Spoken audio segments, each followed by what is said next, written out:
Welcome to my SY education formation channel में आपका स्वागत है दोस्तों। यहाँ पे 23 लाख सरकारी कर्मचारियों के लिए यूपीएस या एनपीएस में से कौन बेहतर, एक्सपर्ट अजय दुआ ने बताई अपनी राय। तो दोस्तों आपकी क्या राय है? लगातार वीडियो सुनने देखने के बाद आप ज़रूर कमेंट बॉक्स में बताना। पहली बार विजिट कर रहे हैं चैनल पे तो सब्सक्राइब कर लेना, बेल आइकन को भी प्रेस करना ताकि हर वीडियो की नोटिफिकेशन ईजी से प्रोवाइड हो सके। यूपीएस और एनपीएस पूर्व वित्त सचिव अजय दुआ ने एनडीटीवी को बताया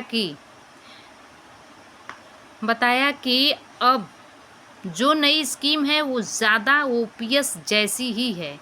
इसके अंदर लाभ निश्चित कर दिया गया है।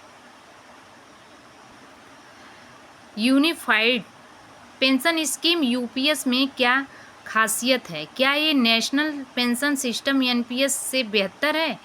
यूपीएस को अपनाने वाले कर्मचारियों को क्या पहले से ज़्यादा लाभ होगा?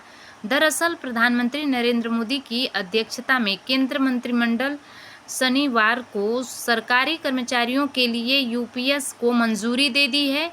कहा जा रहा है कि इस योजना से केंद्र सरकार के लगभग 23 लाख कर्मचारियों को लाभ होगा और इस योजना के अंतर्गत अगर किसी कर्मचारी ने 10 साल तक नौकरी की है तो उसे कम से कम 10,000 रुपये पेंशन मिलना तय है। पूर्व वित्त सचिव अजय दुबे ने एनडीटीवी को एक खास बातचीत में बताया कि यूनिफाइड पेंशन स्कीम की खासियत और फायदे सुनिश्चित पेंशन की मांग कर रहे थे कर्मचारी। भारत सरकार के पूर्व सचिव अजय दुआ ने बताया कि सरकार का ये बहुत अच्छा कदम है। मैं तो कहूँगा कि इसे कुछ सालों पहले ही लाना चाहिए था। कर्मचारियों की मांग थी कि हमें सुनिश्चित पेंशन चाहिए, हमें मार्केट लिंक्ड पेंशन नहीं चाहिए। नया एनपीएस जो 2004 से लागू हुआ था उनमें कर्मचारियों का कंट्रीब्यूशन था, सरकार का योगदान था और ये सारे पैसे स्टॉक मार्केट या पेंशन अथॉरिटी द्वारा तय संस्थाओं में लगते थे। इससे अनिश्चितता आ गई थी कि कितनी पेंशन होगी। इसकी वजह से यह भी उसके ऊपर मार्केट का प्रभाव था। यही वजह थी कि पिछले कुछ सालों में राज्यों के चुनावों में यह बड़ा मुद्दा बन गया था।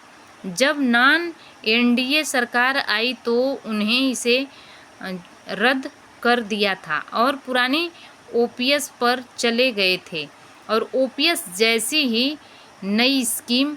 अजय दुआ ने बताया कि अब जो नई स्कीम है वो ज़्यादा ओपीएस जैसी ही है और इसके अंदर लाभ निश्चित कर दिया गया है।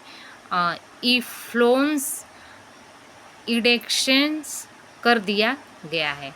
कर्मचारी डीए और बेसिक पेंशन पर साथ साथ यह भी कह दिया गया है कि ग्रेच्युटी के अलावा 6 महीने की नौकरी के बाद अब एक लमसम कंट्रीब्यूशन के हकदार हो जाएंगे और पेंशन के टाइम वो दिया जाएगा। इनके अलावा कर्मचारियों के पास ऑप्शन है कि अगर उन्हें एनपीएस अच्छी लगती है तो वहाँ रह सकता है और ज़रूरी नहीं कि वह यूपीएस पर ही आए।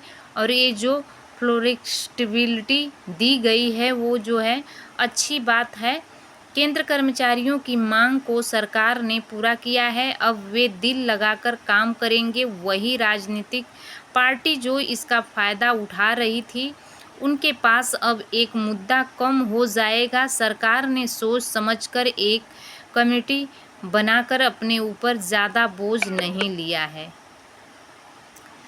अब यूपीएस या एनपीएस चुनने का विकल्प नए कर्मचारियों के पास होगा। क्या नए कर्मचारियों के पास भी यूपीएस और एनपीएस में से चुनाव करने का ऑप्शन होगा?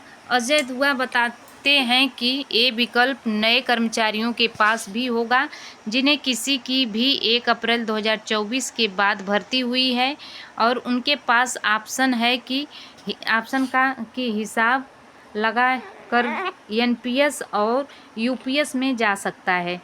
अब अब तक तो यही नियम है और मुझे नहीं लगता है कि इनमें से कोई बदलाव होगा। पहले भी जिनको ओपीएस दिया गया था उनके पास भी ऑप्शन रहता था।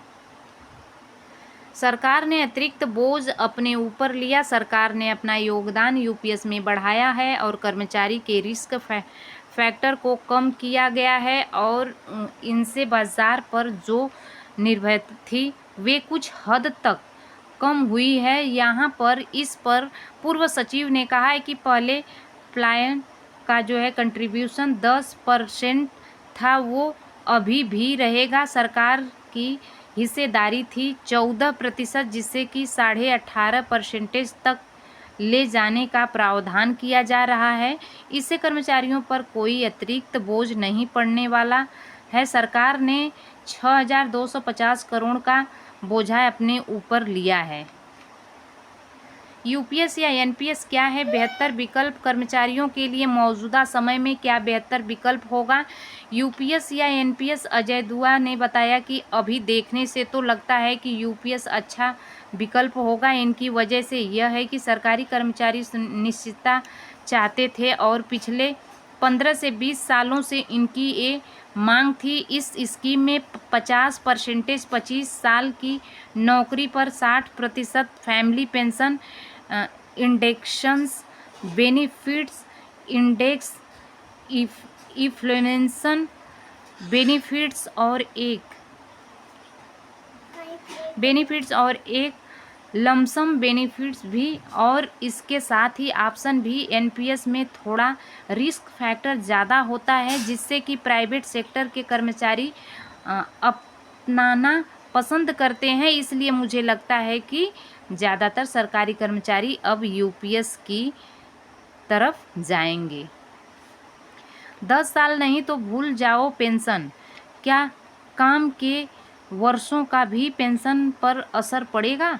अजय दुआ ने बताया कि देखिए, स्कीम का लाभ उठाने के लिए 10 साल की जॉब लाजमी है। 10 साल की जॉब के बाद ही पेंशन की स्कीम का फ़ायदा मिलेगा। अगर पहले नौकरी छोड़ने का इरादा है तो एनपीएस भी नहीं है। पहले भी यह प्रावधान था और अब भी ये नियम है, लेकिन अगर कोई 10 साल नौकरी करेगा तो उसे कम से कम 10,000 रुपये पेंशन के रूप में दिया जाएगा। तो दोस्तों, इस अपडेट से कितना सेटिस्फाइड है कमेंट के माध्यम से हमें बताना। Thanks for watching. God bless.